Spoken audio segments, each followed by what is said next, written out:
Hi viewers, എല്ലാവർക്കും my channel AG2 സ്വാഗതം. ഭഗവാൻ വേദവ്യാസനാണ് ഭാഗവതം എഴുതിയതെന്നാണ് ഭാഗവതത്തിൽ തന്നെ പറഞ്ഞിരിക്കുന്നത്. 18,000 ശ്ലോകങ്ങളടങ്ങിയ ഭാഗവതത്തിന് 12 അധ്യായങ്ങളുണ്ട്. ഓരോ അധ്യായത്തെയും ഓരോ സ്കന്ധം എന്ന് പറയപ്പെടുന്നു. അതിൽ ദശമസ്കന്ധത്തിലാണ് ശ്രീകൃഷ്ണാവതാരത്തെപ്പറ്റി പറഞ്ഞിരിക്കുന്നത്. വേദങ്ങൾ വിന്യസിച്ചു കഴിഞ്ഞ ശേഷം ധർമ്മ വിചിന്തനം ചെയ്യുന്ന മഹാഭാരതവും എഴുതിയ വേദവ്യാസന് എന്തോ ഒരു തൃപ്തിയില്ലായ്മ അനുഭവപ്പെടുകയും ഈ അനുഭവം നാരദ മഹർഷിയുമായി പങ്കുവെക്കുകയും ചെയ്തു. നാരദ മഹർഷിയുടെ ഉപദേശപ്രകാരം ഭഗവത് സ്വരൂപം മുഴുവൻ വ്യക്തമാക്കുന്ന ഒരു കൃതി സമാധിയിലിരുന്ന് എഴുതാൻ വേദവ്യാസൻ തുടങ്ങുകയും ചെയ്തു. ഈ കൃതിയാണ് ഭാഗവതം.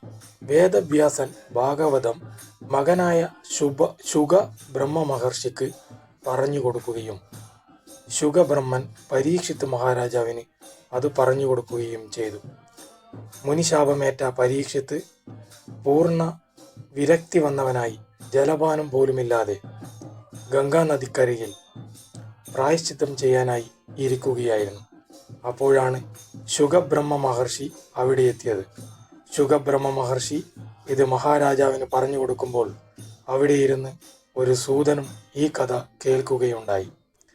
കാലം കുറെ കടന്നുപോയപ്പോൾ ശൗനകാദി മുനിമാർ നൈമിഷാരണ്യത്തിൽ ഭൗതിക സുഖത്തിൽ പരമകാഷ്ഠയായ സ്വർഗലോകം കാംക്ഷിച്ചുകൊണ്ട് ഒരു യജ്ഞം ആരംഭിച്ചു. യാദൃശ്ചികത്താൽ സ്തുതൻ ഇവിടെ യജ്ഞശാലയിലെത്തി. ശുഗ മഹർഷിയിൽ നിന്ന് നേരിട്ട് തത്വഗ്രഹണം സാധ്യമായ സൂതനോട് ശൗനകാദി മുനിമാർ അപേക്ഷിച്ചതിൻ്റെ ഫലമായി സൂതൻ പറയുന്നതാണ് ഭാഗവത കഥ എഴുതപ്പെട്ടിരിക്കുന്നത്. ഇന്ന് ലഭ്യമായ ഭാഗവത മഹാപുരാണത്തിൽ 12 സ്കന്ധങ്ങളിലായി 335 അധ്യായങ്ങളും 14,101 ശ്ലോകങ്ങളാണ് ഉള്ളത്.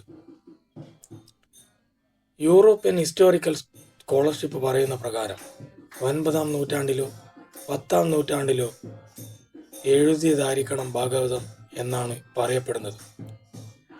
അതിനായി അവർ കണ്ടെത്തിയ കാരണം സരസ്വതി നദിയെപ്പറ്റി മഹാനദി എന്നൊരു പരാമർശം ഭാഗവതത്തിൽ ഉള്ളതായി പറയപ്പെടുന്നു. അത് വറ്റിപ്പോകുന്നതിന് മുൻപ് എഴുതിയതായിരിക്കണം ഭാഗവതം എന്നാണ് ചൂണ്ടിക്കാണിക്കപ്പെടുന്നത്. സരസ്വതി നദി ക്രിസ്തുവിന് മുൻപ് 2000-ലാണ് വറ്റിപ്പോയതെന്ന് പറയപ്പെടുന്നു. ഭക്തിയോഗത്തിന്റെ പ്രമുഖ കൃതികളിലൊന്നായ ഹൈന്ദവ തത്വചിന്തയിൽ ഭാഗവതത്തിനെ പറയപ്പെടുന്നു. ഭാരതമൊട്ടാകെയുള്ള വൈഷ്ണവ ഭക്തി മാർഗത്തിന്റെ പ്രമുഖ ഗ്രന്ഥമാണ് ഭാഗവതം.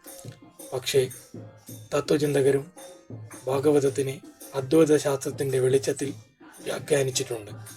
പൊതുവെ ഭൗതിക ജീവിതത്തിൽ നിന്നുള്ള വിരക്തിക്ക് ഭാഗവതത്തിൽ പ്രാമുഖ്യം കൊടുത്തു കാണപ്പെടും.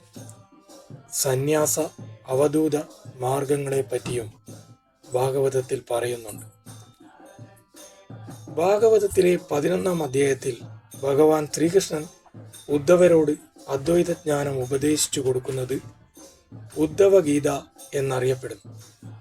ഭഗവത്ഗീതയെ പോലെ തന്നെ ഇതും ഒരു മഹത്തായ തത്വജ്ഞാന ഗ്രന്ഥമായി അറിയപ്പെടുന്നു.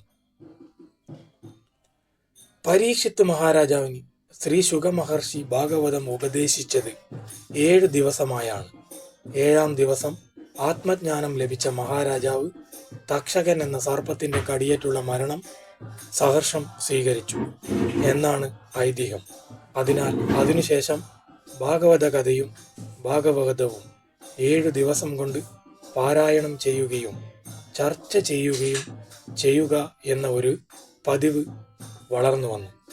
ഇതിനെ ഒരു യജ്ഞമായാണ് കരുതപ്പെടുന്നത്. ശ്രീമദ് ഭാഗവത സപ്താഹ യജ്ഞം എന്ന് ഇത് അറിയപ്പെടുന്നു.